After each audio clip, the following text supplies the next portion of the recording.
పౌలు ఒక ప్రశ్నకి ఆన్సర్ మనకు చెప్తున్నాడు. అది గత కొన్ని వారాలుగా మనం చూస్తున్నాం. ఏం ప్రశ్న అది?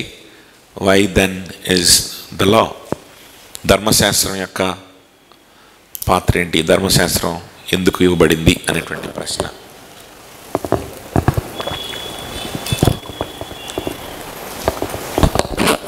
ఇది మన హృదయం యొక్క కాపట్యాన్ని బట్టి, మన హృదయం యొక్క దుష్టత్వాన్ని బట్టి వచ్చేటువంటి ప్రశ్నే అని మనం ఆల్రెడీగా మాట్లాడుకున్నాం. ఎందుకంటే ధర్మశాస్త్రానికి సంబంధం లేక, ఇందాక మనం వాక్యాలను కూడా చూసాం కదా, ధర్మశాస్త్రానికి మన క్రియలకి, మనం చేసేటువంటి డిసిప్లిన్స్కి, మనం చేసేటువంటి వీటికి సంబంధం లేకుండా దేవునిలో మనకు స్నేహం ఉంది, ఆయనలో మనకు పరిశుద్ధత ఉంది, ప్రతి దుష్టత్వం నుంచి విడుదల ఉంది. అంటే అది ఎగిరి గంతువేసి ఆ జీవితం నాకు కావాలి, ఆ యేసయ్య నాకు కావాలని చెప్పి ఆయన్ని హత్తుకోవడానికి బోనిచ్చి, మరి రూల్స్ ఎందుకున్నాయి, మరి ధర్మశాస్త్రం ఎందుకుంది, మరి ఆజ్ఞలు ఎందుకున్నాయి అంటే నేను పాటించొద్దా, ఎవడు పాటిస్తాడు అని ప్రశ్నిస్తున్నాడు అని అంటే, వాటిని పాటించలేనని తెలిసి కూడా మరలా ఈ విధంగా ప్రశ్నిస్తున్నాడు అని అంటే, అది ఆ ప్రశ్న వస్తున్నది మన యొక్క తెలివితేటల నుంచి కాదు, మన యొక్క పాపపు స్వభావం నుంచే కదా. ఎస్, స్నేహం చేస్తాను రారా అంటే ఎగిరిగని తీసి వెళ్ళాలి కదా ప్రభు కదా. అయినప్పటికీ అది మన పాప స్వభావం నుంచి వస్తుందన్న సంగతి మనకి తెలియచేయడానికి, దానికి సమాధానంగా పౌలు కొన్ని విషయాలు చెప్తున్నాడు క్లారిటీ కోసం. ధర్మశాస్త్రాన్ని కూడా దేవుడు ఎందుకు ఎలా వాడుకుంటాడో మనకి తెలియజేయడం కోసం. ఓకే, మనకు నీతిని ఇవ్వడానికైతే కాదు, మనకు రక్షణ ఇవ్వడానికైతే కాదు, మనల్ని పరిశుద్ధపరచడానికి కూడా కాదు. దేనికోసం వాడుకుంటాడు? ధర్మశాస్త్రాన్ని అనే విషయాన్ని ఇక్కడ పౌలు తెలియదు. ఎందుకంటే ముందే చెప్పాడు, మీరు రక్షింపబడేది విశ్వాసం ద్వారానే. ఆ విశ్వాసాన్ని కొనసాగించి దాన్ని ముగించేది కూడా దాన్ని ముగించే ఆత్మ జీవితాన్ని, దేవునితో ఉన్న సహవాసాన్ని ప్రారంభించేది విశ్వాసంతోనే. దాన్ని పరిపూర్ణతలోకి మీరు తీసుకెళ్ళేది కూడా విశ్వాసం ద్వారానే తీసుకెళ్ళాలి. ఆత్మానుసారంగా ప్రారంభించి శరీరానుసారంగా దాన్ని కొనసాగించలేరు అని చాలా స్పష్టంగా చెప్పాడు. సో పరిశుద్ధపరచబడడానికి కూడా ధర్మశాస్త్రం పనికిరాదు. దేవుని కృపే కావాలి, దేవుని స్నేహమే కావాలి. కానీ దేవుడు ధర్మశాస్త్రాన్ని వాడుకుంటాడు. మన రక్షణ విషయంలో వాడుకుంటాడు, మన మారుమనసు విషయంలో వాడుకుంటాడు, మన పరిశుద్ధపరచబడే ప్రక్రియ విషయంలో కూడా వాడుకుంటాడు. దాంట్లో నుంచి పరిశుద్ధత రాదు. దాన్ని చదువుతూ ఉంటే పరిశుద్ధత రాదు, కంటత పెడతా ఉంటే పరిశుద్ధత రాదు, ఒక్కొక్కటి పాటించడానికి ప్రయత్నం చేస్తుంటే పరిశుద్ధత రాదు. కానీ చదవాలి, ఆయన ఆజ్ఞలు ఏంటో తెలుసుకోవాలి. ఎందుకు తెలుసుకోవాలి? Number 1, to strengthen your conscience. మనం చూసాం ధర్మశాస్త్రం ఏం చేస్తుంది? మన మనస్సాక్షిని బలపరుస్తుంది. పాపం ఎంత తీవ్రమైందో, పాపం ఎంత శిక్షను తీసుకొచ్చేటువంటిదో, అది ఎంత భయంకరమైందో, ఆ పాపానికి ఎంత బలం ఉందో ధర్మశాస్త్రం చూపిస్తుంది. అదవుతుందా? మన మనస్సాక్షి కూడా అదే చేస్తుంది. మనస్సాక్షితో కలిసి ధర్మశాస్త్రం కూడా ఏం చేస్తుంది? నువ్వు పాపివి, నీ మీదకి చాలా శిక్ష రావాల్సిన అవసరం ఉంది, నువ్వు చాలా డేంజర్లో ఉన్నావు అన్న సంగతిని మనకి ధర్మశాస్త్రం తెలియజేస్తుంది. రెండవది మనం ఏం చూసాం? To make us desperate to seek the promise. ప్రామిస్ని మనం వెతకాలి, వాగ్దానాన్ని వెతకాలి, ఆజ్ఞల్ని వెతకూడదు. ఆజ్ఞల్ని చదవాలి, గమనించాలి, ఆయన ఆజ్ఞలు ఏంటో, ఆయన పరిశుద్ధత ఏంటో గమనించాలి. అప్పుడు ఆజ్ఞలు మన మనస్సాక్షితో కలిసి మనం పాపులు మన సంగతి మనకు బలంగా తెలియజేస్తాయి. అంతవరకే. కానీ మనం ఇంకా వెతకాల్సింది, అబ్బా ఇంకా ఈ ఆజ్ఞలు ఇంకా చెప్పండి, ఈ ఆజ్ఞలు ఇంకా చెప్తే ఇంకా వీటిని కంటత పెడతా, ఇంకా వీటిని పోస్టర్ తగిలించుకుంటా, ఇంట్లో తగిలించుకొని వీటిని పాటించడానికి ప్రయత్నం చేస్తా అనకూడదు. మళ్ళా మనం ఎంత పాపులమో చూపిస్తాయి ఈ ఆజ్ఞలు. చూపించినాయి కదా అని చెప్పి ఇంక వీటి మీదే బతుకుదాం, వీటినే చేయడానికి ప్రయత్నం చేద్దాం అనుకోకూడదు. అప్పుడు ఏం చేయాలంటే, ప్రభా ఇంత గొప్ప ఆజ్ఞలు ఉన్నాయి, ఇంత పరిశుద్ధమైన ఆజ్ఞలు ఉన్నాయి, నువ్వు ఇంత పరిశుద్ధుడివైతే దానికి తగినట్టుగా నేను ఎలా బ్రతకగలను? నా వల్ల కాదు. ఈ ఆజ్ఞలన్నిటిని నేను ఎలా నెరవేర్చగలను? నా వల్ల కాదు. సో ఈ ఆజ్ఞలన్నింటినీ చదువుతా, నువ్వెంత పరిశుద్ధువో నువ్వెంత గొప్పడో తెలుసుకోవడానికి చదువుతా. కానీ నేను మారగలిగేది ఈ ఆజ్ఞల వల్ల నేను మారలేను. కాబట్టి నేను దేన్ని వెతుకుతానంటే, నేను ఏదైనా ప్రామిస్ నువ్వు చేస్తుంటే దాన్ని వెతుకుతా, ఏదైనా వాగ్దానం ఉంటే వెతుకుతా, ఏదైనా ఫ్రీగా వస్తే వెతుకుతా. ఏదైనా అంతే కదా. మనం కొనుక్కోవడానికి డబ్బులు లేనప్పుడు ఏం చేస్తాం? నా MBBS రిజిస్ట్రేషను రెన్యువల్ చేయించుకోవాలి. 5 సంవత్సరాలకు ఒకసారి, 5 సంవత్సరాలకు ఒకసారి రిజిస్ట్రేషన్ రెన్యువల్ చేయించుకోవాలి. 5 సంవత్సరాలు అయిపోయింది. ఆ రెన్యువల్ చేయించుకోవాలంటే కొన్ని కాన్ఫరెన్స్లకు వెళ్ళి ఒక 30 పాయింట్లు ఉండాలి, ప్లస్ కరెక్ట్ టైంలో రిజిస్ట్రేషన్ చేయించుకోవాలి. అయితే ఆ పాయింట్లు లేక 1 సంవత్సరం డిలే అయింది. సంవత్సరం డిలే అయినందుకు ఏం జరిగిందంటే ఒక 10,000 ఫైన్ పడింది.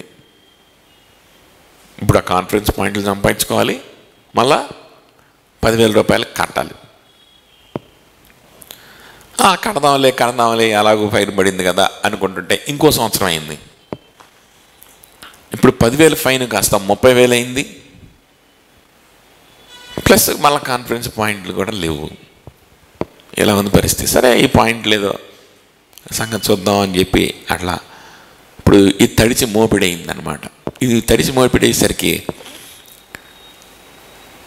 అప్పుడు ఇంత డబ్బులు ఎందుకు కట్టాలి, ఇంత ఎడ కడతాం అనిపించింది అనమాట.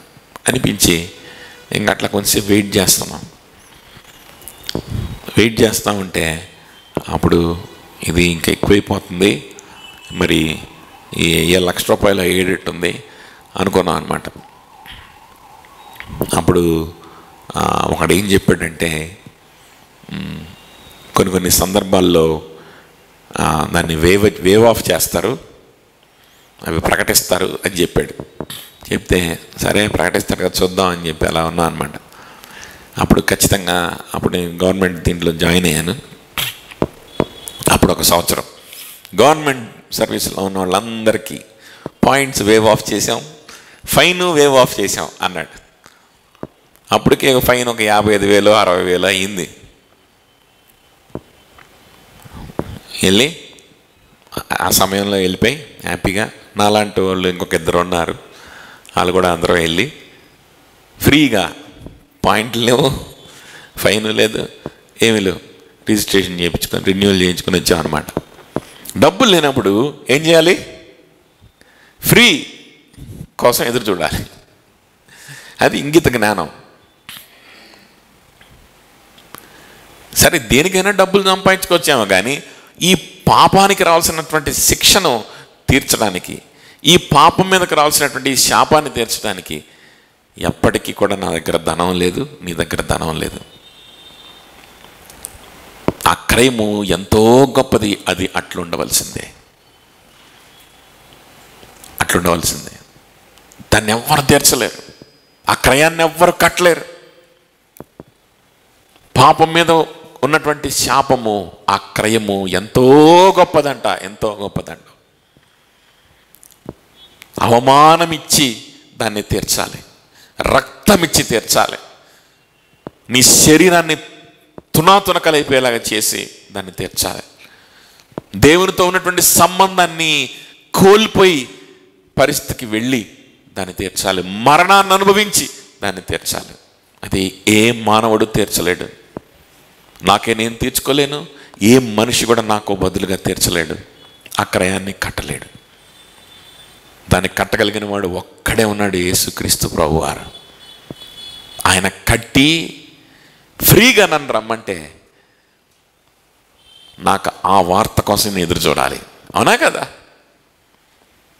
ఆ వార్త కోసం ఎదురు చూడాలి. అందుకనే ఇక్కడ ఏమంటున్నాడు అంటే, ఇక్కడ ధర్మశాస్త్రం మనకేం చెప్తుందంటే, చాలా అయిపోయింది ఫైన్, తడిచి మోపిడి అయిపోయింది, చాలా అయిపోయింది, నువ్వు కట్టలేవు అని చెప్తుంది.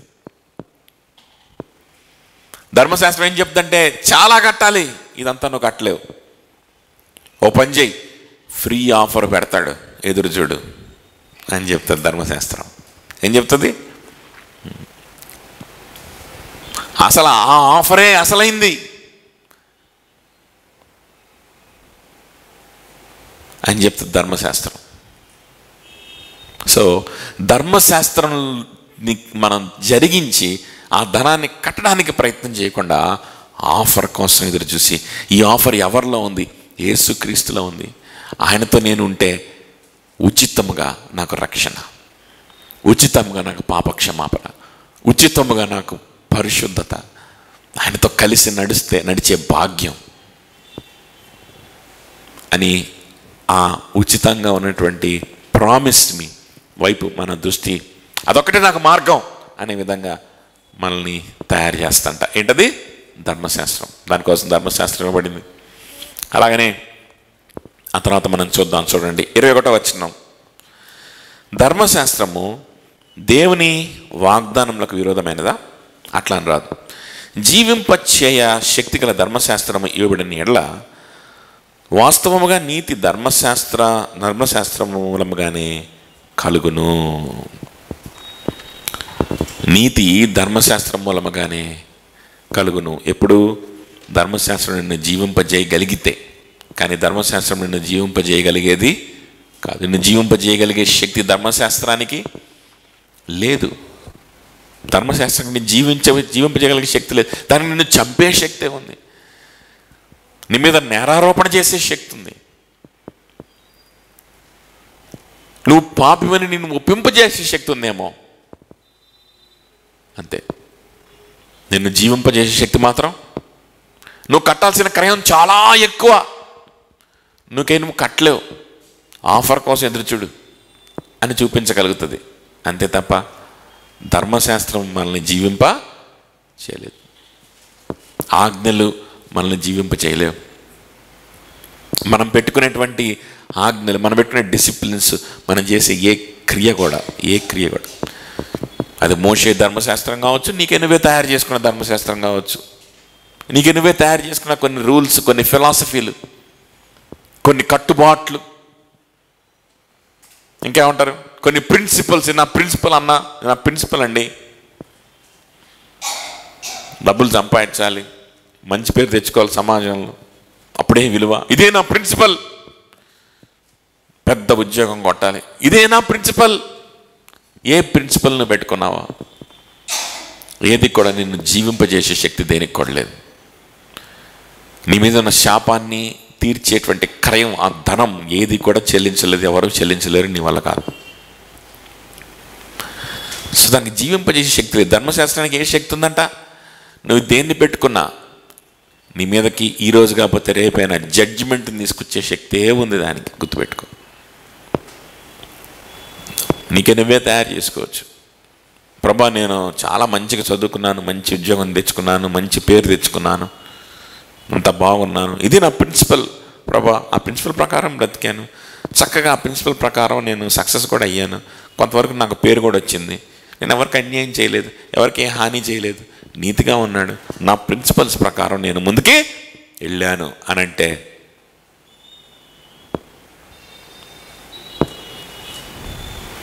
నీ ప్రిన్సిపల్స్ ఒకసారి నా పరిశుద్ధతతో కంపేర్ చేసి చూడు అంటాడు. ఆయన పరిశుద్ధతతో కంపేర్ చేసినప్పుడు నీ ప్రిన్సిపల్స్, నువ్వు పెట్టుకున్నటువంటి నియమాలు, నువ్వు పెట్టుకున్నటువంటి ఆదర్శాలు, నువ్వు కలిగి ఉన్నటువంటి ఎంత గొప్ప ఆలోచనలైనా కావచ్చు, నువ్వు సాధించినటువంటి సక్సెస్, నువ్వు సాధించిన మంచి పేరు, ఇవన్నీ ఆయన పరిశుద్ధతగా దగ్గర పక్కన పెట్టి చూస్తే అవి మురికి పేలికల్లాగా కంపు కొడుతుంటాయి. ఎందుకు పనికిరావు నీ ప్రిన్సిపల్స్? అందులో అనేకమైన బలహీనతలు ఉంటాయి. నీ ప్రిన్సిపల్స్లో అనేకమైనటువంటి పాప సంబంధమైనటువంటి పరిస్థితులు ఉంటాయి. నీ గర్వం ఉంటుంది, నీ స్వార్థం ఉంటుంది, నీ ప్రేమ లేని తనం ఉంటుంది, నీ సహించలేని తనం ఉంటుంది, ఇవన్నీ ఉంటాయి. నీ దృష్టికి మాత్రం నువ్వు చాలా గొప్పడిగా, నా దృష్టికి నేను చాలా గొప్పడిగా, అన్ని ఆజ్ఞలు పాటిస్తున్నట్లుగా, అన్ని నియమాలు పాటిస్తున్నట్లుగా, మంచి పేరు తెచ్చుకుంటున్నట్లుగా కనిపించవచ్చు. ధర్మశాస్త్రానికి జీవింపజేసే శక్తి లేదు. అది ఈరోజు కాబట్టి రేపైనా, రేపు కాబట్టి ఎల్లుండైనా, ఎల్లుండికి కూడా నువ్వు అర్థం చేసుకోకపోతే దేవుని ఎదుట నువ్వు మరణించి, ఒకరోజు మరణించి దేవుని ఎదుట నిలబడినప్పుడైనా నీకు అర్థమవుతుంది ధర్మశాస్త్రం వల్ల నీ మీదకి వచ్చింది శాపమే. నిన్ను చంపే శక్తి దానికి ఉంది, జీవింపజేసే శక్తి దానికి లేదు. ఆ బొమ్మలో మీరు చూసినట్లయితే ఎవరున్నారు అక్కడ? పాపములో పట్టబడినటువంటి స్త్రీ. ధర్మశాస్త్రం ఏం చేసింది? ఆమె పాపం నుంచి బయటికి తీసుకురాలా. ధర్మశాస్త్రం ఏం చేసింది? సమాజంలో ఉన్నటువంటి విలువలు ఏం చేశాయి? తన పాపం నుంచి బయటికి తీసుకురాగలిగాయా? తీసుకురాగల. ఆమె పాపాన్ని పోగొట్టగలిగినాయా? పోగొట్టగలగల. ఆమెకు శక్తిని కలిగిందా? శక్తిని ఇవ్వలేకపోయింది. జీవితాన్ని ఇవ్వగలిగిందా ఆ ధర్మశాస్త్రం? ఆమెకు జీవితాన్ని ఇవ్వలేకపోయింది. ఒకటి మాత్రం బాగా చేస్తుంది ధర్మశాస్త్రం. ఆ ధర్మశాస్త్రాన్ని నమ్మినటువంటి ఈ సమాజం ఒకటి మాత్రం చేస్తుంది. ఏం చేస్తుంది? ఆమెని రాళ్లతో కొట్టి చంపడానికి మాత్రం రెడీ అయిపోయారు. అదే చేయగలిగే ధర్మశాస్త్రం ఒకటి. ఈ సమాజం ఏదో నలుగురు మెచ్చుకోగానే అబ్బో నన్ను మెచ్చుకుంటున్నారు, నేను చాలా సక్సెస్ఫుల్గా ఉన్నాను అనుకుంటున్నావేమో. రేపొద్దున అదే సక్సెస్లో కనుక ఏదైనా తేడా జరిగితే, రేపొద్దున అదే రిలేషన్షిప్ ఏదన్నా తేడా జరిగితే ఏం జరుగుద్ది? అదే సమాజం, నిన్ను నీతిమంతుడిగా చూసిన అదే సమాజం రాళ్లతో కొట్టి రోడ్డుకి ఇడ్చి చంపడానికి రెడీ అయిపోతుంది. అదే ధర్మశాస్త్రం చేసే పని. ఏం చేస్తుంది ధర్మశాస్త్రం? నిన్ను చంపదు కానీ జీవింప చేయలేదు. జీవింప చేయగలిగేది ఎవరు?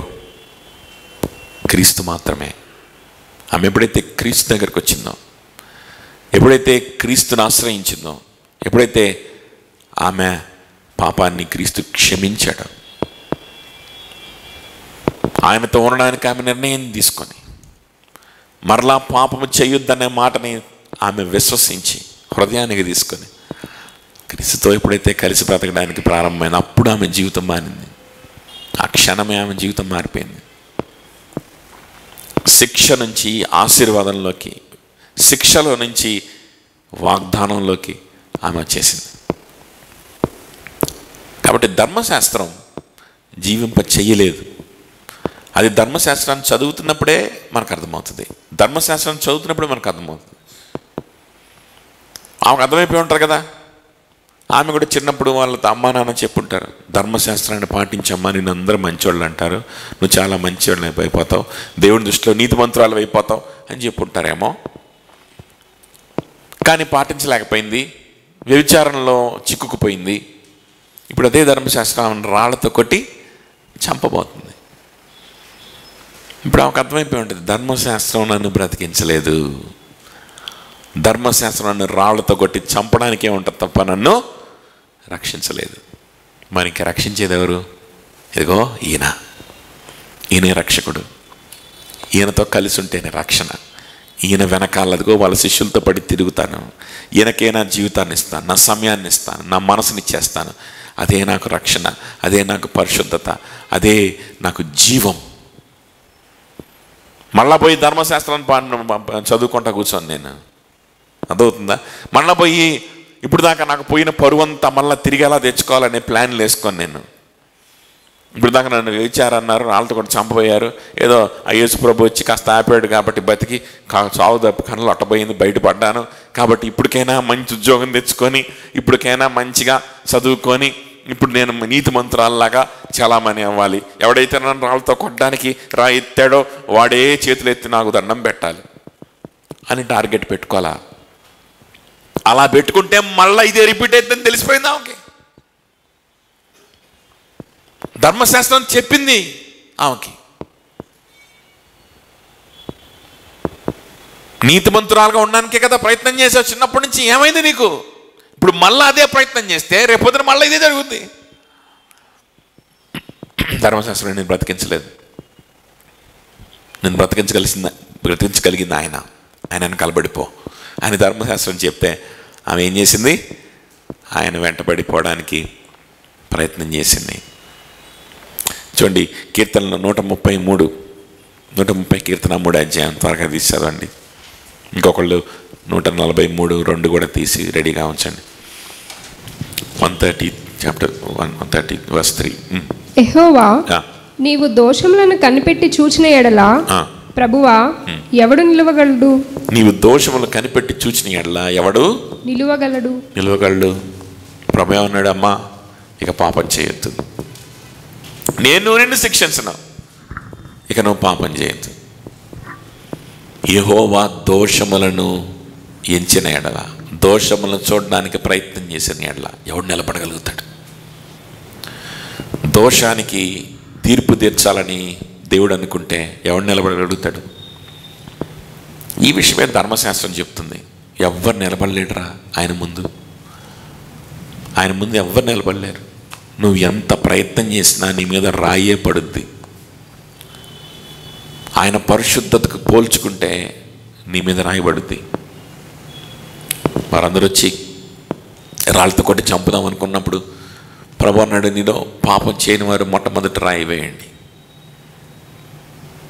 చిన్నవాడి దగ్గర నుంచి ముసలివాడి దాకా ఎవడు కూడా అందరూ పాపం చేసిన వాడే కనుక ఎవడు రాయి వేయలేక ఏమైపోయారంటే వాళ్ళు తిరిగి వెళ్ళిపోయారు. ఎవరు శిక్షించలేదమ్మా, ఎవరు శిక్షించలేదు. ఎందుకు? అందరూ పాపం చేసిన వారే, అందరి మీద రాయి పడాల్సిన వాళ్ళందరూ. వ్యభిచారం అనేది కొంచెం పెద్ద నీచమైన పాపం, కొంచెం పెద్ద పాపంగా పరిగణిస్తారు కాబట్టి ఆయన మీద రాళ్ళు చంపుదాం అనుకుంటున్నారు. కానీ వాస్తవానికి అక్కడ ఉన్న వాళ్ళందరూ కూడా రాయి వేసి చంపబడాల్సిన వాళ్ళే. దేవుని పరిశుద్ధతో పోల్చుకుంటే కనుక ఆ వ్యభిచారం పట్టబడిన స్త్రీ ఎంత పాపియో వీళ్ళందరూ కూడా అంతే పాపులు. ఏం పెద్ద తేడా లేదు. దేవుని పరిశుద్ధతో పోల్చుకోండి, దేవుని పరిశుద్ధతో పోల్చుకోండి. పెద్ద సూర్యుని ముందు ఒక చిన్న గులకరాయి ఓ పక్కన పెట్టు, ఇంకో పక్కన ఒక పెద్ద మౌంట్ ఎవరెస్ట్ తీసుకొచ్చి పెట్టు. భూమి మీద చూస్తే రెండు కనపడవు, ఏవి కనపడవు. కనిపిస్తాయా?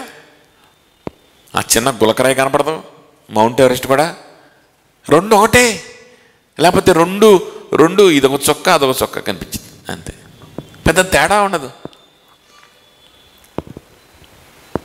దేవుని పరిశుద్ధతో పోల్చుకుంటే ఏ పాపమైనా ఒకటే. ఆయన పరిశుద్ధ పోల్చుకుంటే ఏ పాపం మీదకైనా రావాల్సింది మరణం, నరకం, భయంకరమైన ఉగ్రత, భయంకరమైన క్రయం. అది ఎవరు సహించగలరు అంటున్నాడు కీర్తనకారుడు. ఎవరు భరించగలరు? ఎవరు కట్టగలరు ఆ క్రయాన్ని? ఎవరు కట్టలేరు. ఆమెకు అర్థమైపోయే ప్రభువుని ఆశ్రయించింది. ధర్మశాస్త్రం ఈ విషయాన్ని ఆమెకు తెలియజేసింది కదా. 143:2 నీ సేవకునితో వ్యాజ్యం ఆడకుము, సజీవులలో ఒకడును నీ సన్నిధిని నీతిమంతుడుగా ఎంచబడడు. సజీవుల్లో ఒకడను నీ సన్నిధిని నీతిమంతుడుగా ఎంచబడడు. నీ సన్నిధిలో నీతిమంతుడుగా, సజీవులలో ఈ ఒక్కడును అని కీర్తనకారుడు చెప్తున్నాడు. మనమేమో దానియేలు కథ, యోసేపు కథ, దావీదు కథ,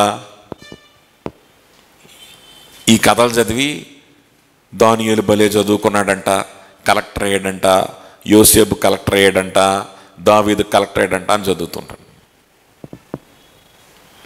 శద్రకు మేషకు అబేద్నెగోలు కలెక్టర్లు అయ్యారంట, వాళ్ళు శాకాహారం తిన్నారంట అని చదువుకుంటుంటాం. సో మనం కూడా నీతిమంతులుగా ఉండి ఏ లంచం తీసుకోకుండా బాగా చదువుకొని ఉంటే అందులో అప్పుడు మనం ఏమైపోతాం? నీతిమంతులం అయిపోతాం. కీర్తనకారుడు ఏమంటున్నాడంటే, రే పిచ్చోళ్ళారా, ఆయన సన్నిధిలో చేరితే ఎవ్వడు నీతిమంతుడు లేడు.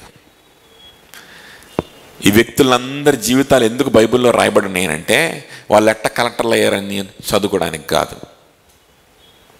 వీళ్ళ జీవితాలు ఎందుకు రాయబడి ఉన్నాయనంటే వాళ్ళు దేవునితో వాళ్ళకి ఎలాంటి సంబంధం కలిగి ఉన్నారో అర్థం చేసుకోవడానికి, దేవునితో వాళ్ళు సంబంధం ఎలా ఉందో అర్థం చేసుకోవడానికి, దేవునితో వాళ్ళు ఎలా సంభాషిస్తూ వచ్చారో అర్థం చేసుకోవడానికి, వాళ్ళ బలహీనతల్లో, వాళ్ళ యొక్క పాపాల్లో, వాళ్ళ యొక్క బలహీనతల్లో వాళ్ళు దేవుని మీద ఎలా ఆధారపడ్డారో, ఎలా సరి చేసుకున్నారో, ఎలా పశ్చాత్తాపడ్డారో, దేవునితో కలిసి ఎలా నడిచారో, దేవుని కోసం ఏ నిర్ణయాలు తీసుకున్నారో, దేవుని కోసం వేటిని విడిచిపెట్టుకున్నారో నేర్చుకోవడానికి. గుర్తుపెట్టుకోండి,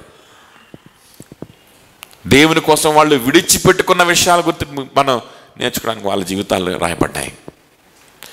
దేవునితో వాళ్ళకున్నటువంటి సంబంధాన్ని బట్టి ఈ సంబంధమే మాకు చాలు, ఇంకా మిగిలివేవి కూడా వద్దని ఏ విధంగా మిగిలిన వాటన్నిటిని పెంటతో సమానంగా ఎంచుకున్నారో నేర్చుకోవడానికి చదవండి. దానియేలు గురించి, యోసేపు గురించి. అంతేగాని వాళ్ళ చదువులు, వాళ్ళ యొక్క పొజిషన్లో వాటిలో నీతి ఉందనుకుంటే దానంత తెలివి తక్కువతనము, దానంత ఇగ్నోరెన్స్ ఇంకోటి ఉండదు. ఏ మాత్రం కూడా వాక్యం తెలియనోడు ఆ విధంగా చెప్తుంటాడు అనమాట. ఆయన సన్నిధిలో నీతిమంతుడే ఒక్కడును ఎవడును లేడు. ఈ విషయాన్ని ధర్మశాస్త్రమే మనకు తెలియజేస్తుంది. ఎవడు లేడు.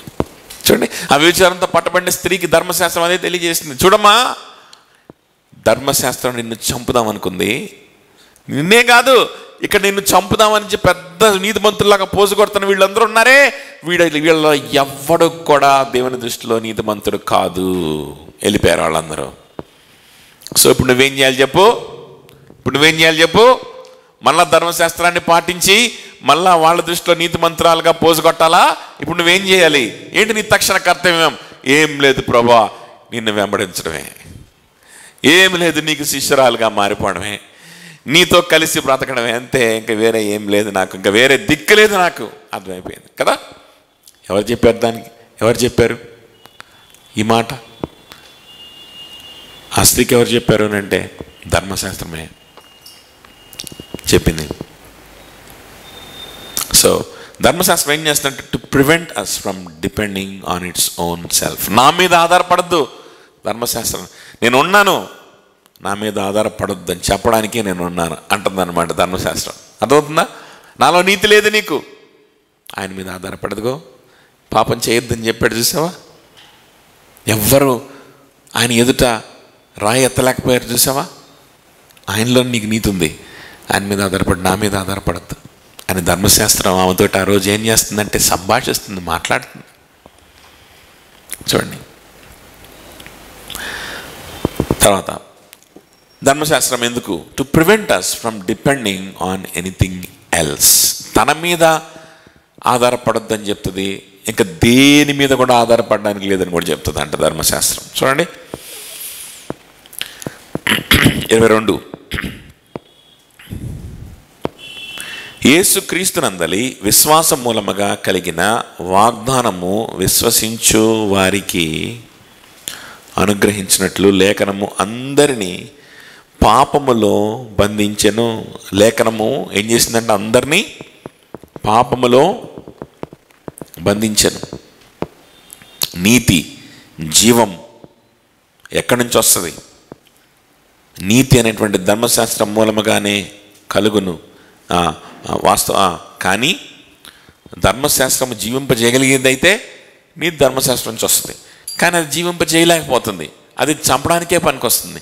కాబట్టి నీతి ధర్మశాస్త్రంలో నుంచి రాదు. కాబట్టి యేసుక్రీస్తునందలి విశ్వాసం మూలముగా కలిగిన వాగ్దానం విశ్వసించే వారికి అనుగ్రహింపబడినట్లు, యేసుక్రీస్తులో ఉన్న ఆఫర్, యేసుక్రీస్తులో ఉన్న వాగ్దానాన్ని ఆశ్రయించిన వాడికి మాత్రమే నీతి అని చెప్పడానికి లేఖనం, ధర్మశాస్త్రం అందరినీ పాపములో బంధించెను. లేఖనం ఏం చేసిందంట? ధర్మశాస్త్రం ఏం చేసిందంట? అందరినీ పాపములో బంధించేసింది. నన్ను పాటించడం ద్వారా నీకు నీతి రాదు, ఇంకా దేని ద్వారా కూడా నీకు నీతి రాదు. నీ మనస్సాక్షికి నువ్వు బాగుంటే నువ్వు నీతిమంతుడు అయిపోతావు అనుకుంటావేమో, దానివల్ల కూడా నీకు నీతి రాదు. మనుషులందరూ నిన్ను మెచ్చుకుంటే నువ్వు నీతిమంతుడు అయిపోతావు అన్నట్టుగా ఫీల్ అవుతున్నావేమో, మనుషుల మెప్పు వల్ల కూడా నువ్వు నీతిమంతుడు అవ్వవు. నీ సొంతగా నువ్వు తయారు చేసుకున్న డిసిప్లిన్స్. చూడండి, పరిసయ్యులు అనేటువంటి వారు యూదుల ధర్మశాస్త్రం, మోషే ఇచ్చిన ధర్మశాస్త్రం ఉంది, ఆ ధర్మశాస్త్రంలో నుంచి కూడా నీకు రక్షణ రాదురా బాబు అని చెప్తుంటే వీళ్ళు ఇంకా ఒక అడుగు ముందుకేసి దానికి తోడు ఇంకొన్ని వీళ్ళ సొంత ఆజ్ఞలు కూడా కల్పించుకున్నారు. సొంత ఆజ్ఞలు కల్పించుకున్నారు, సొంత పద్ధతులు కల్పించుకున్నారు. రకరకాల రబ్బాయిలు అంటే మత నాయకులు, ప్రసంగికులు. ఇప్పుడు మనకు ప్రసంగికులు ఉంటారు కదా యూట్యూబ్లో, అట్లా అంటారు, అలాంటి వాళ్ళు అనమాట. వీడు ఒక్కొక్కడు పాపులారిటీ కోసం ఏదో ఒకటి భిన్నంగా చెప్పాలిగా, భిన్నంగా చెప్తే పాపులర్ అవుతాడు. ఏదో ఒక రూల్ పెట్టాలి, అప్పుడు పాపులర్ అవుతాడు. అర్థమవుతుందా? ఒకడు ఉపవాస ప్రార్థన అంటాడు, 21 రోజు ఉపవాస ప్రార్థన అంటాడు. ఒకడేమో ఇంకోటి అంటాడు, ఒకడేమో ఏదో ఒకటి పెట్టాలి. ఏదో ఒకటి పెడితే అప్పుడు వాడు పాపులర్ అవుతాడు. ఒకడు వచ్చి అసలు క్రైస్తవులందరం రాజకీయాల్లో చేరాలి అంటాడు, అప్పుడే వాడు పాపులర్. ఒకడు వచ్చి రాజకీయం మనం క్రైస్తవులందరం కలెక్టర్లు అయిపోవాలంటాడు, మనం అవ్వట్లేదు అందుకే ఇట్టున్నాం అంటాడు. మనందరం డబ్బులు సంపాదించాలి, ఊరక చర్చికి పోయి యేసు ప్రభు సువార్త ప్రకటిస్తాను అని చెప్పి అట్ట కుదురుద్ది. విదేశంలో ఉన్న తెల్లోడు డాక్టరు, డబ్బులు సంపాదించగలిగిన శక్తి ఉన్నాడు, చదువున్నాడు, మొత్తం విడిచిపెట్టుకొని ఒరిస్సాలో ఒక కుగ్రామంకి వచ్చి అక్కడ మతోన్మాదుల మధ్యలో పనిచేస్తుంటే ఈడేమో ఏం చెప్తాడంటే క్రైస్తవులందరూ కలెక్టర్లు అవ్వకపోవడం వల్ల ఎట్టున్నాం అంటాడు. క్రైస్తవ చరిత్ర అంతా కూడా, ప్రపంచమంతా క్రైస్తవత్వం వ్యాప్తి చెందడానికి తోడ్పడింది ఎవరో తెలుసా? కలెక్టర్లు కాదు, రాజకీయ నాయకులైన క్రైస్తవులు కాదు. వారి ప్రాంతాలని, వారి కుటుంబాలని, వారి యొక్క ధనాన్ని, వారి యొక్క వైభోగాల్ని, ప్యాలెసెస్ని విడిచిపెట్టేసుకొని ఇండియాకు వచ్చి చిన్న చిన్న హాస్పిటల్స్ కట్టుకొని, చిన్న చిన్న ఆర్ఫనైజెస్ కట్టుకొని ఇక్కడ ఉన్నటువంటి వారితో కలిసి మెలిసి పేదరికాన్ని అనుభవించి బ్రతికినటువంటి క్రైస్తవుల వల్లే ప్రపంచం అంతా క్రైస్తవత్వం వచ్చింది. దేవుని నామానికి ఘనత వచ్చిన వాళ్ళ వల్లే, కలెక్టర్ల వల్ల కాదు, ధనవంతుల వల్ల కాదు, గుర్తుపెట్టుకోండి, రాజుల వల్ల కాదు, గుర్తుపెట్టుకోండి. కానీ వీడు అట్లా చెప్తాడు అనమాట. అబ్బో భలే ఉంది, కొత్త బోధ భలే ఉంది, భలే మోటివేట్ చేస్తున్నాడు. జయ జీవితం అంటాడు ఒకడు కదా, విక్టోరియస్ లైఫ్ థియాలజీ గురించి చెప్పాను కదా, అది అలా కల్ట్గా మారిపోయిందో. ఈ విక్టోరియస్ లైఫ్ థియాలజీ ఉందన్నమాట. ఇట్లా ఏదో ఒకటి కొత్తగా తయారు చేసుకుని వాడు పాపులర్ అవుతాడు కదా. అట్లాగనే కొంతమంది ఆ రోజుల్లో కూడా, ప్రభు ఉన్నటువంటి ఆ రోజుల్లో కూడా ఈ పరిసయ్యులు, శాస్త్రులు, వీళ్ళు రబ్బాయిలు ఉండేవాళ్ళు అనమాట. వాళ్ళు కొత్త ఒక ఆజ్ఞను తయారు చేస్తే వాడు బాగా పాపులర్ అయిపోతాడు. ఆజ్ఞ గురించి వాడు ప్రసంగాలు చేస్తాడు, ఆజ్ఞ గొప్పది, ఆజ్ఞను పాటిస్తేనే అని చెప్పి వాడు కొన్ని ప్రసంగాలు చేస్తాడు. అట్లా చాలామంది ఉన్నారు, కొత్త ఆజ్ఞలు తయారు చేశారు. వీళ్ళు ఇళ్లలో ఉన్నటువంటి వీళ్ళ సోంపులోను, వీళ్ళ గింజల్లో, ప్రతి దాంట్లో కూడా వీళ్ళు దశంభాగం ఇవ్వడము, వాళ్ళు వీధులలో పెద్దగా ప్రార్థనలు చేయడము, అందరికి కనిపించేటట్టు దాన ధర్మాలు చేయడము, ఇట్లాంటి పనులు చేస్తుంటారు. అవి చేసినోడే చాలా గొప్పోడు, నీతిమంతుడు అని చెప్పారనమాట వాళ్ళు.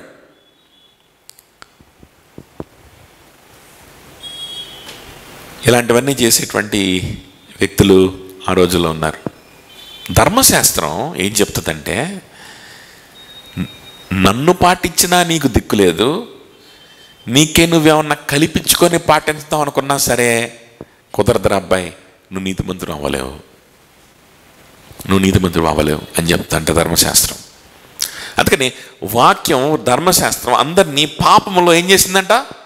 బంధించింది అని రాస్తా ఉన్నాడు. ఎలా బంధించింది? 23 చూడండి.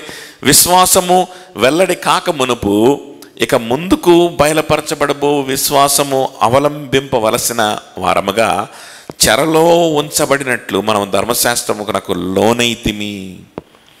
కాబట్టి మనము విశ్వాసం మూలముగా నీతిమంతులమని తీర్చబడినట్లు క్రీస్తునొద్దకు మనలను నడిపించుటకు ధర్మశాస్త్రము మనకు బాలశిక్షకుడు ఆయను. క్రీస్తునొద్దకు మనల్ని నడిపించుటకు ధర్మశాస్త్రము ఎలా ఉందంట? బాలశిక్షకుడుగా ఉందంట. బాలశిక్షకుడు అనే తెలుగులో రాయబడింది. గ్రీక్లో రాయబడినటువంటి పదాన్ని కనుక మనం చూస్తే, ఈ బాలశిక్షకులు అంటే ఎవరు అని అంటే, ఈ బాలశిక్షకులు ఎవరికి బాలశిక్షకులు ఉంటారు అని అంటే కనుక, ఒక ఇంట్లో ఆ రోజుల్లో ఉన్నటువంటి రోమన్ కల్చర్లో కానీ, ఆ జూడైక్ కల్చర్లో కానీ, ఒక ఇంట్లో కొంతమంది బానిసలు అనేవాళ్ళు ఉండేవాళ్ళు.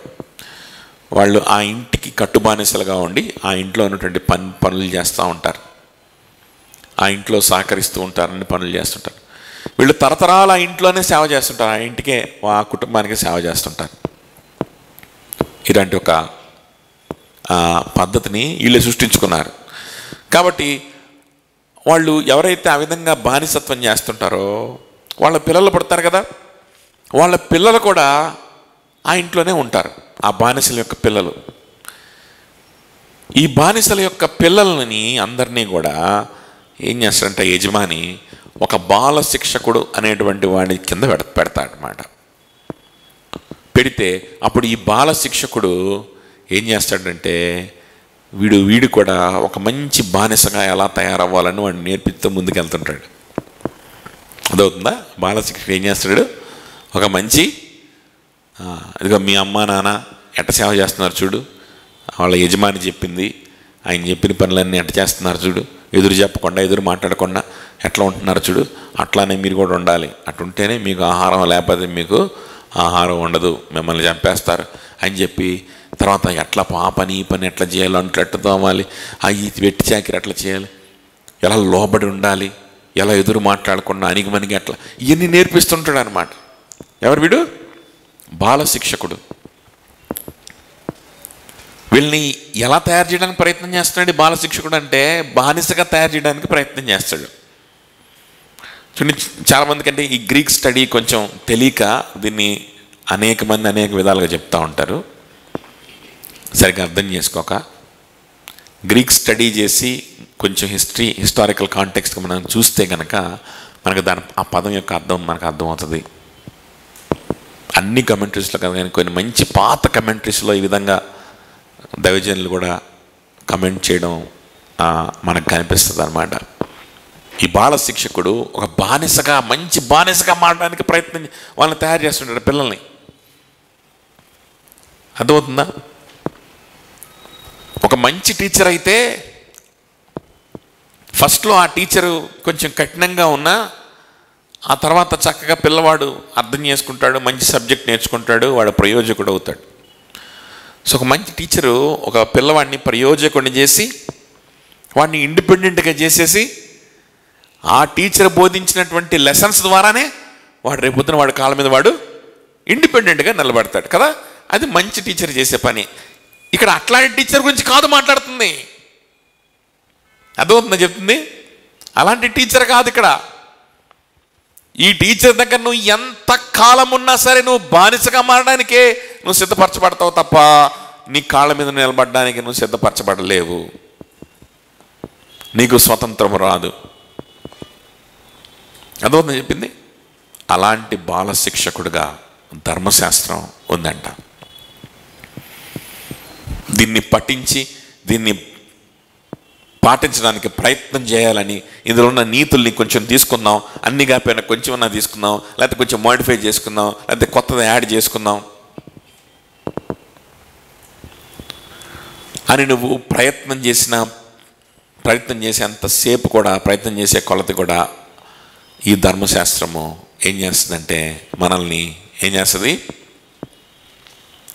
బానిసగా ఉండడానికే మనల్ని ముందుకు తీసుకెళ్తుంది. సో మనం చేయాల్సింది ఏంటి? క్రీస్తునొద్దకు మనల్ని నడిపించుటకు ధర్మశాస్త్రం మనకు బాల శిక్షకుడు. ఆయన క్రీస్తునొద్దకు, క్రీస్తుని ఈ విధమైన బాల శిక్షకుడుగా ఉంటూ క్రీస్తును మనకు ధర్మశాస్త్రం చూపిస్తుందంట.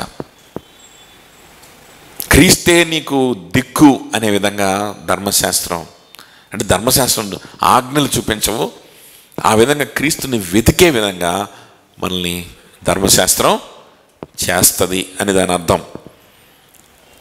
అర్థమవుతుందా? క్రీస్తు ఆయనలో ఉన్నటువంటి ఉచితమైనటువంటి వాగ్దాన మూలముగా కలిగే నీతి, ఆ నీతి నాకు కావాలి, ఆ నీతి నాకు కావాలి. నేను ఎంతకాలం ఈ ధర్మశాస్త్రం క్రింద నేను ట్రైనింగ్ తీసుకున్నా ఈ ట్రైనింగ్గానే ఉంటుంది, నేను బానిసగానే ఉంటాను తప్ప నాకు విడుదల రాదు. కాబట్టి క్రీస్తులో ఉన్నటువంటి ఆఫర్, క్రీస్తులో ఉన్నటువంటి ఉచితమైనటువంటి ఆహ్వానం నాకు కావాలి, దాని వైపు నేను వెళ్ళాలని ధర్మశాస్త్రం మనకు ఆలోచన కలిగేలాగా చేస్తుందంట. అదవుతుందా? అయితే విశ్వాసము వెల్లడి ఆయను కనుక ఇక బాల శిక్షకుని కింద ఉండము.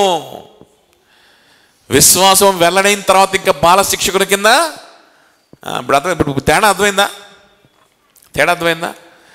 యేసు క్రీస్తులో మనల్ని ఉంచేటువంటి బాల శిక్షకుడు కాదు ధర్మశాస్త్రం.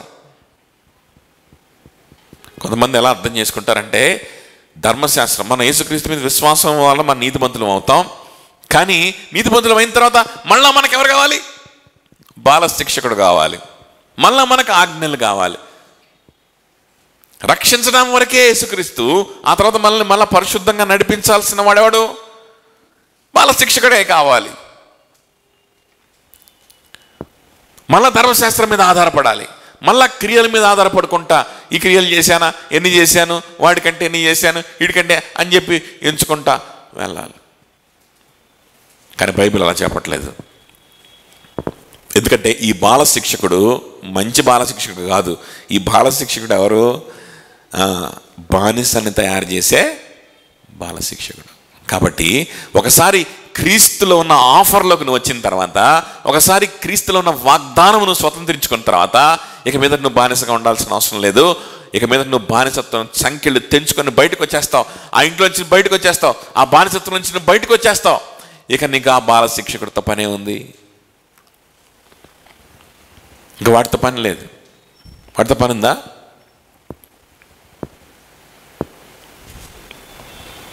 వాటితో పని లేదు. కానీ ప్రతిరోజు మళ్ళా ధర్మశాస్త్రం చదువుకుంటాం. బైబిల్లో ధర్మశాస్త్రం ఉంది కదా, సో ధర్మశాస్త్రం చదివితే అప్పుడు ఆ బాల శిక్షకుడు కనిపిస్తాడు. మళ్ళా ఆ బాల శిక్షకుడు కనిపించి, నేను భలే ట్రైనింగ్ ఇచ్చాను కదా నీకు, మళ్ళా రా నా దగ్గరికి రా, నా ట్రైనింగ్లో ఉండు, మంచి పనివాడిగా మంచి బానిసగా ఎట్లా మారాలో నేను నేర్పిస్తాదా అంటాడు అనమాట. మళ్ళీ వెళ్తాడా? ఇంకా బుద్ధునుడు వెళ్తాడా? వెళ్ళడు. అప్పుడు ఆ బాల శిక్షకుడిని చూసి, బాల శిక్షకుడా, నీది చాలా కఠినమైనటువంటి మార్గం, బాల శిక్షకుడా, నీది చాలా కఠినమైనటువంటి మార్గం, ఎన్ని సంవత్సరాలు నీ దగ్గర నేనున్నా నేను పరిశుద్ధపరచబడలేను. నాకు అర్థమైంది. నువ్వే నాకు అర్థమయ్యేలా చేసావు. ఎవరు చేశారు? నువ్వే నాకు అర్థమయ్యేలా చేసావు. నాకు యేసయ్యే దిక్కు నాకు అర్థమైపోయింది. నా యేసయ్యతో నేను కలిసి బ్రతుకుతున్నాను. నువ్వు నేర్పించేవన్నీ కూడా జరిగించడానికి, పరిశుద్ధంగా ఉండడానికి, తగ్గించుకొని ఉండడానికి నా యేసయ్య నాకు సహాయం చేసి నడిపిస్తాడు. ఆయన నాకు కృపనిచ్చి నడిపిస్తాడు. అని ఆజ్ఞల్ని చూస్తాం, యేసయ్య మీద ఆధారపడతాం. ఆజ్ఞల్ని చదువుతాం, మన మనస్సాక్షి బలపడుద్ది, యేసయ్య మీద ఆధారపడతాం. ఆజ్ఞల్ని చదువుతాం, నేను పాపినని తెలుస్తుంది, యేసయ్య మీద ఆధారపడతాం. ఆజ్ఞల్ని చదువుతాం, ఈ ఆజ్ఞల మీద ఆధారపడలేనని అర్థమైపోద్ది, యేసయ్య మీదే ఆధారపడతాం. ఆజ్ఞల్ని చదువుతాం, ఈ ఆజ్ఞల మీద కాదు కదా, ఇంకా దేని మీద నేను ఆధారపడలేను, ఇంకా ఏ ప్రిన్సిపల్ మీద ఆధారపడలేని అర్థమైపోతుంది. అప్పుడు మళ్ళా యేసయ్యకి జీవితాన్ని ఇచ్చి ముందుకెళ్తూ ఉంటాం కదా. కాబట్టి యేసుక్రీస్తు ముందు మీరందరూ విశ్వాసం వలన దేవుని కుమారులై ఉన్నారు. ఇక మీదట మీరు ఎవరు కాదు, మీరు బానిసలు కాదు, దేవుని కుమారులు అయిపోయారు. చూడండి, ఆ యజమాని ఎవరైతే ఇంట్లో ఉంటాడో, ఆ యజమాని సొంత పిల్లల్ని ఈ బాల శిక్ష కింద పెట్టడం. అర్థమవుతుందని చెప్పింది. ఆ యజమాని సొంత పిల్లలు ఉంటారు కదా, ఆ పిల్లల్ని ఈ స్కూల్కి పంపిడు, ఆ ట్యూషన్కి పంపిడు. అది వేరు. అది ఎవరికి? బానిసలకు మాత్రమే ఉండేటువంటి ట్యూషను. అక్కడ ఉంటాడు బాల శిక్షకుడు. ఆ బాల శిక్షకుడి దగ్గర పంపిడు సొంత పిల్లల్ని యజమాని ఏం చేస్తాడు? సంరక్షించుకుంటాడు. సొంత పిల్లల్ని యజమానే ఎడ్యుకేట్ చేసుకుంటాడు. సొంత పిల్లల్ని యజమానే ఏం చేసుకుంటాడంటే నేర్పించుకుంటాడు, చదువు చెప్పించుకుంటాడు, ఏదో చేసుకుంటాడు కదా. ఆయన ఆస్తిని తన సొంత పిల్లలకి ఇస్తాడు, తన స్వాస్థ్యాన్ని ఇస్తాడు. ఆయన ఒళ్ళో పెట్టుకొని ప్రేమిస్తూ హత్తుకుంటూ తన సొంత పిల్లల్ని ఏం చేస్తాడంటే మంచి మార్గంలో పెట్టుకుంటుంటాడు. ఏం నేర్పించాలో అది నేర్పించుకుంటుంటాడు. బాల శిక్షకుడు ఏం చెప్తాడంటే కఠినమైనటువంటి విధానాలు చెప్పి ఇలా ఉండాలి, ఇలా లేకపోతే మీకు శిక్ష, ఇలా లేకపోతే మీకు బ్రతుకు లేదు అని చెప్పి వారికి ఆజ్ఞలు ఇస్తూ ఉంటాడు. సో ఒకసారి కుమారుడు అయిపోయావనుకో, ఆ యజమానే కనుక ఆ బానిసగా ఉన్నటువంటి ఆ పిల్లవాడిని తీసుకొని నా సొంత పిల్లవాడిగా నేను అడాప్ట్ చేసుకుంటాను అని దత్తత తీసుకున్నాడు అనుకో, ఇక మళ్ళా అక్కడికి వెళ్ళడు, ఇక మళ్ళా బాల శిక్షకుడి దగ్గరికి వెళ్ళడు. ఇక్కడ నా దగ్గర నువ్వు ఎంత నేర్చుకున్నా నువ్వు మహా అయితే ఒక మంచి బానిస అవుతావు, అంతకు మించి నువ్వు ఆ యజమానికి కుమారుడు అవ్వలేవు అని ఆ బాల శిక్షకుడు నేర్పించాడు. నువ్వేం చేసినా కూడా నా దగ్గర ఉన్నంత కాలం నువ్వు ఏం చేసినా సరే, నీ సొంత ఆజ్ఞల్ని నువ్వు పాటించినా సరే, నువ్వు ఎంత డిసిప్లిన్స్ నువ్వు పాటించినా సరే, ఆ యజమానికి అయితే నువ్వు కుమారుడు అవ్వలేవు. ఆ యజమానికి నువ్వు కుమారుడు అవ్వాలంటే ఆ యజమాని నీకు ఫ్రీగా ఆఫర్ ఇస్తున్నాడు, దా నేను దత్తత తీసుకుంటా, నా బిడ్డగా ఉండడానికి ఇష్టపడు చాలు, నాతో కలిసి బ్రతకడానికి ఇష్టపడు చాలు, నేను దత్తత తీసుకుంటా, నువ్వు బానిసగా ఉండాల్సిన అవసరం లేదు అని ఆఫర్ ఇస్తున్నాడు. ఆ ఆఫర్ని వెతుకు, ఆ ఆఫర్ని చేజిక్కించుకొని ఆయనతో కలిసి బ్రతకడానికి ముందుకెళ్ళు అని ఈ బాల శిక్షకుడు చెప్పాడంట. కాబట్టి మనం ఏమంట, యేసుక్రీస్తునందు మీరందరూ విశ్వాసం వలన దేవుని కుమారులై ఉన్నారు. క్రీస్తులోనికి బాప్టిజమము పొందిన మీరందరూ క్రీస్తును ధరించుకొని ఉన్నారు. ఈ విధంగా క్రీస్తులోనికి నేను వచ్చా, నా క్రియల మీద ఆధారపడకుండా క్రీస్తు కోసం బ్రతుకుతూ, క్రీస్తుతో కలిసి బ్రతుకుతూ ఆయన మీద ఆధారపడడానికి వచ్చాను అని చెప్పిన వాడే బ్యాప్టిజం తీసుకుంటాడు. అదే బ్యాప్టిజం అంటే. బ్యాప్టిజం అంటే ఇప్పుడు నుంచి నేను ఆజ్ఞలు పాటిస్తాను, ఇప్పుడు నుంచి నేను పరిశుద్ధంగా ఉంటా అనుకోవడం కాదు బ్యాప్టిజం అంటే. అది కాదు బ్యాప్టిజం అంటే. ఇప్పుడు నుంచి నేను ఇంకా పరిశుద్ధంగా మంచి ఆజ్ఞలు పాటిస్తానంటే మళ్ళా నువ్వు ఆ బాల శిక్షకుడి దగ్గరికి వెళ్తున్నావు, మళ్ళా బానిసల పిల్లల దగ్గరికి వెళ్తున్నావు. అది కాదు బ్యాప్టిజం అంటే. బ్యాప్టిజం అంటే మళ్ళా బానిసల పిల్లల దగ్గరికి వెళ్ళి ఆ బాల శిక్షకు కింద ఉండడం కాదు. బ్యాప్టిజం అంటే యేసుక్రీస్తుకు శిష్యుడు అయిపోవడం, యేసుక్రీస్తుకు వారసుడు అయిపోవడం, దేవునికి బిడ్డగా మారిపోవడం. ఆయన నా తండ్రి, ఆయన నా స్నేహితుడు, ఆయనలో నాకు బ్రతుకుంది, ఆయనతో కలిసి బ్రతుకుతాను, ఆయనలోనే నా జీవితం ఉంది అని ఆయనకి జీవితాన్ని, సమయాన్ని, నీ ఆలోచనల్ని ఆయనకి సమర్పణ చేయడం దత్తపుత్రత్వం అంటారు. అదవుతుందా? అందులో నిజమైన స్వతంత్రం ఉంది. అదే బ్యాప్టిజం. దానికే బ్యాప్టిజం అనేటువంటిది ప్రదర్శనగా, ఒక సాదృశ్యంగా మనం పొందుతాం. సో మీరందరూ క్రీస్తుని ధరించుకొని ఉన్నారు. మీ ఐడెంటిటీ అనేటువంటిది క్రీస్తే మీ ఐడెంటిటీగా మారిపోతాడు. అదే బ్యాప్టిజం. దోద్దా నీ ఐడెంటిటీ ఏంటి అంటే ధర్మశాస్త్రం అండి. నా ఐడెంటిటీ ఏంటంటే ఇదిగో నేను మంచి పనులు చేశాను, ఇవి చేశాను, అవి చేశాను. నువ్వు బానిసవే. అలా కాదు. నా ఐడెంటిటీ ఏంటి అని అంటే నా ఐడెంటిటీ నా ఉద్యోగం కాదు, నేను సాధించిన విషయాలు కాదు, ఏది కూడా కాదు. నా ఐడెంటిటీ యేసయ్య, ఆయన కోసం బ్రతకడమే నా ఐడెంటిటీ. ఇంక వేరే ఐడెంటిటీ నాకు లేదు, నాకు వద్దు. అప్పుడు నువ్వెవరో తెలుసా? నువ్వు ఇక మీదట బానిసవి కాదు, నువ్వు దత్తపుత్రుడివి. నువ్వెవరివి? దేవుని యొక్క కుమారుడివి. అది బ్యాప్టిజం. చూడండి.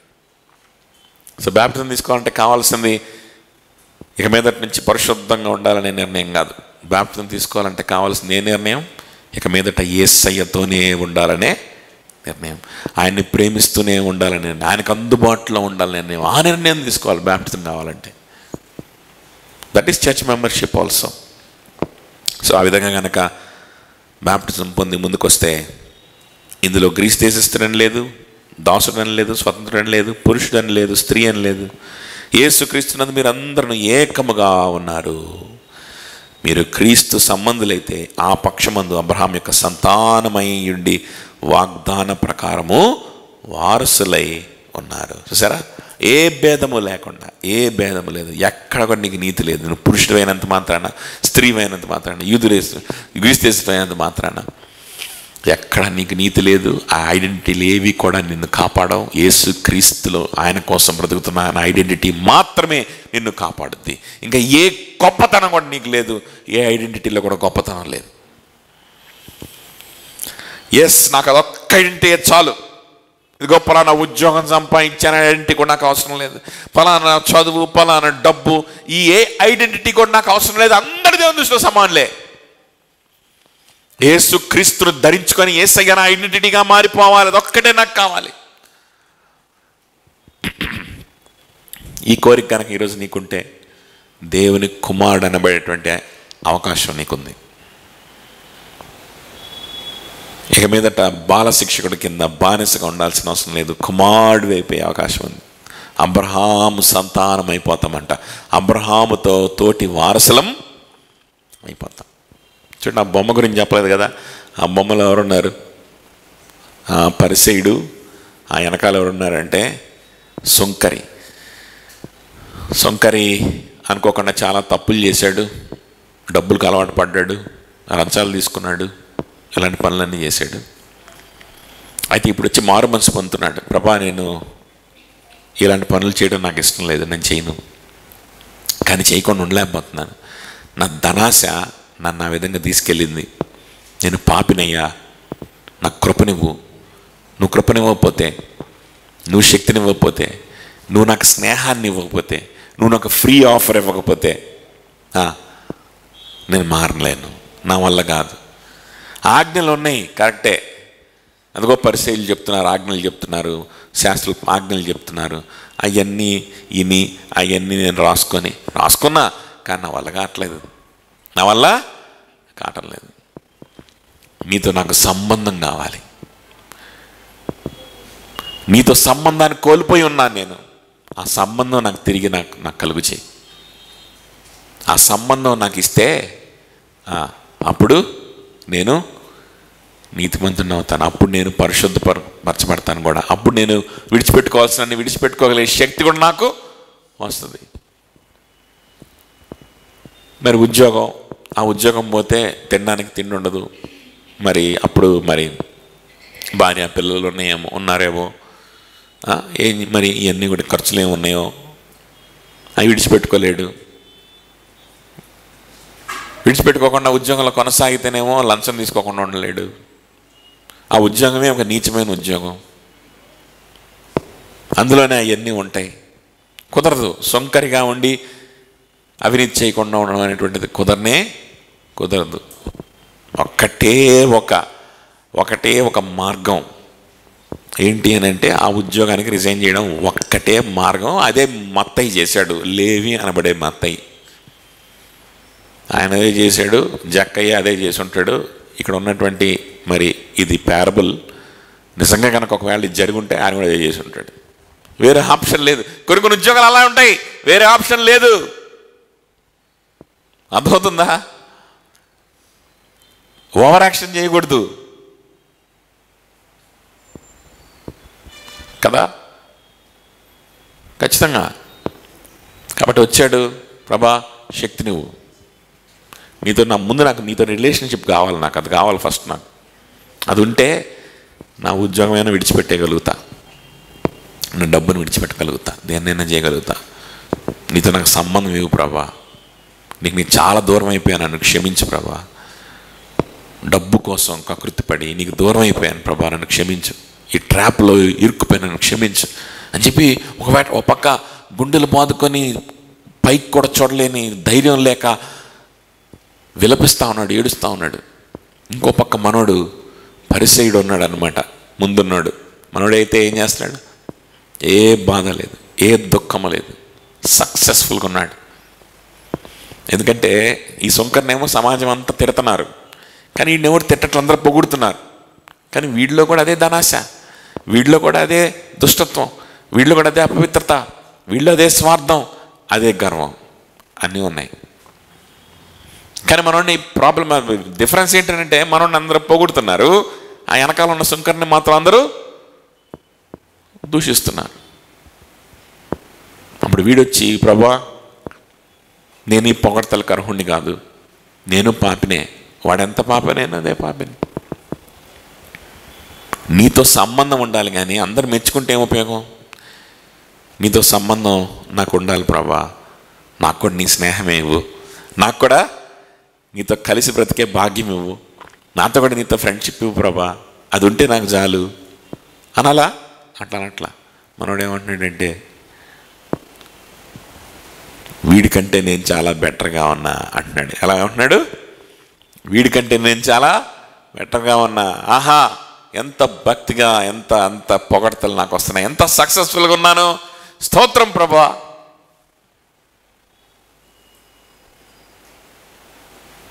అవుతుందా? ఎంత మేలు చేసావు ప్రభా, మేలులు అని భజన చేస్తున్నాడు అనమాట. ఈ పాటలన్నీ పాడుతున్నాడు. ఏ పాటి వాడనయ్య అని పాట పాడుతున్నాడు. నన్నింతగా హెచ్చించుట అని పాట పాడుతున్నాడు. అర్థమవుతుంది చెప్పింది?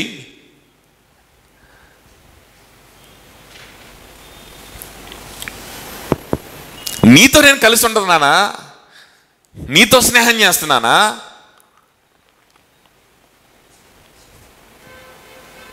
ఏ పాటి వాడిని అని అంటే నేను ఏ పాటి వాడిని, ఎంత అడుక్కు తింటా ఉన్నాను, ఎంత దుస్థితిలో ఉంటే నాకు డబ్బులు ఇచ్చావు అని వాడి ఉద్దేశం, పాడేవాడి ఉద్దేశం, అని రచించిన వాడి ఉద్దేశం అని కాదు. ఆయన ఉద్దేశం అంటే మనకు తెలియదు, కానీ మనవాళ్ళు పాడేవాళ్ళ ఉద్దేశం అన్నీ అయ్యే, అదే కదా. కానీ యాక్చువల్గా ఏం ఉద్దేశంతో పాడాలి? అసలు పాడకూడదు. ఎందుకంటే వాడికున్న హెచ్చింపుతో సంబంధం లేదు అక్కడ. దేవునితో తనకున్నటువంటి సంబంధాన్ని గురించి ఆలోచించేటువంటి సమయం అది. దేవుని సన్నిధిలో నాకు ఇవన్నీ ఇచ్చావు, మంచిదే, నాకు మెప్పునిచ్చావు, సమాజంలో గౌరవం ఇచ్చావు, అలా ఇచ్చిన వాడు ఇంకా దుఃఖంతో, ప్రభా నేను నీకు దూరంగా ఉన్నాను, నేను నీకు దగ్గరగా ఉండాలి, నీకేం మాత్రం కూడా ఒక్కరోజు కూడా నేను ఎందుకు దూరం అయిపోకూడదు, నాకు ఇచ్చిన ఈ సంపద చూసుకొని పక్కనోడితో పోల్చుకొని,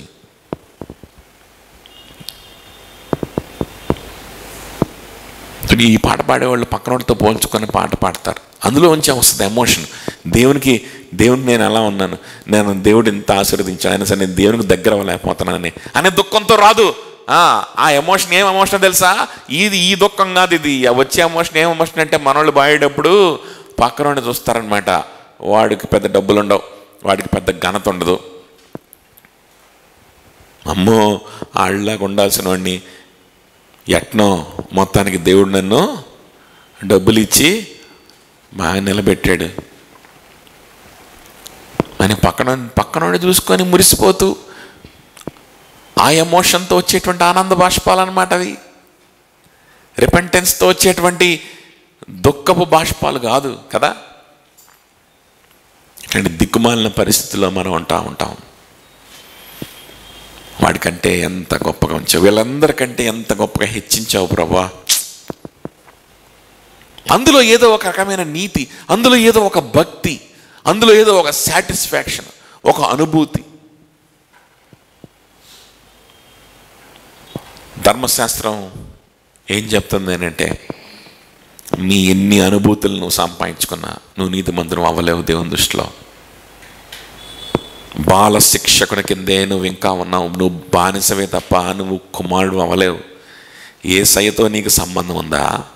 ఎమోషన్ అవడం కాదు, ఇచ్చావు ప్రభా, హెచ్చించావు ప్రభా అని ఎమోషన్ అవడం కాదు, పక్కన చూసి ఎమోషన్ అవడం కాదు, వాళ్ళకి కాకుండా నన్ను ఉంచావు ప్రభా, వాళ్ళకి కాకుండా అని చెప్పి ఏదో ఏడవడం కాదు, ఆ ఏడుపు కాదు, ఆ దొంగేడుపు మానేసేయి. నువ్వు ఇంకా బానిసగానే ఉన్నావు. కుమారుడు అయ్యావా?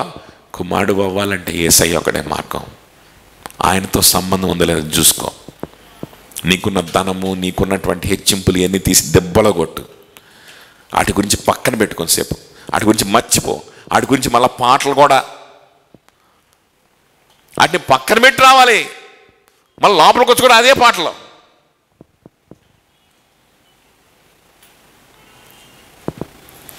ప్రభుతో నీ సంబంధం ఎలా ఉందో చూసుకోవాల్సినటువంటి సమయంలో కూడా ప్రభుతో నీతో ఏ రిలేషన్షిప్లో ఉన్నామని నువ్వు గమనించుకొని పశ్చాత్తాపడి దేవునితో సరి చేసుకోవాల్సినటువంటి స్థలంలో కూడా ప్రార్థన కూర్చొని మనోడు ఏం చేస్తున్నాడు? ఇదే పాట. నన్ను హెచ్చించావు. ధర్మశాస్త్రం ఏం చెప్తుందంటే నువ్వు బానిసవే. ధర్మశాస్త్రాన్ని చదివితే అర్థమవుతుంది. వాడు చదవడుగా. వాడేం చదువుతాడు అని అంటే వాడు తయారు చేసుకున్న కొన్ని అవి మాత్రం చదువుతాడు. గుడ్డితనం. అప్పుడు ప్రభు ఆ ఉపమానానికి చెప్పినటువంటి వివరణలో ప్రభు చాలా స్పష్టం చేశాడు. ఏంటి అని అంటే ఇక్కడ ఉన్నటువంటి వారిలో ఎవరు నీతిమంతులుగా తీర్చబడి దేవునితో సమాధానపరచబడి ఎవరు వెళ్తారు? సుంకర వెళ్తాడు, పరిసేయుడు వెళ్ళడు. సుంకరే వెళ్తాడు. చూడు, the law should prevent us from depending on anything else. మన సొంత నీతి మీద, మన సొంత క్రియల మీద ఆధారపడడానికి కూడా ధర్మశాస్త్రం ఒప్పుకోదు, మనల్ని ఆపుతుంది. కాబట్టి ప్రభు మీద మాత్రమే ఆధారపడుతూ, ప్రభుకు మాత్రమే జీవితాన్ని ఇస్తూ, ఆయనకి మన సమయాన్ని ఇస్తూ, మన యొక్క హృదయాల్ని ఆయనతో మాత్రమే నింపుకోవడానికి ప్రయత్నం చేద్దాం. అందులోనే మనకి నీతి ఉంది అని మనకు లేఖనాలు చాలా స్పష్టంగా చెప్తా ఉన్నాయి. కాబట్టి మనం ప్రభుతో మన జీవితం, మన నడవడి, మన యొక్క రిలేషన్షిప్ ఎలా ఉందో మనం ఆలోచన చేసుకుందాం, ప్రార్థన చేసుకుందాం. అందరం లేచి నిలబడదాం. Let's all stand up.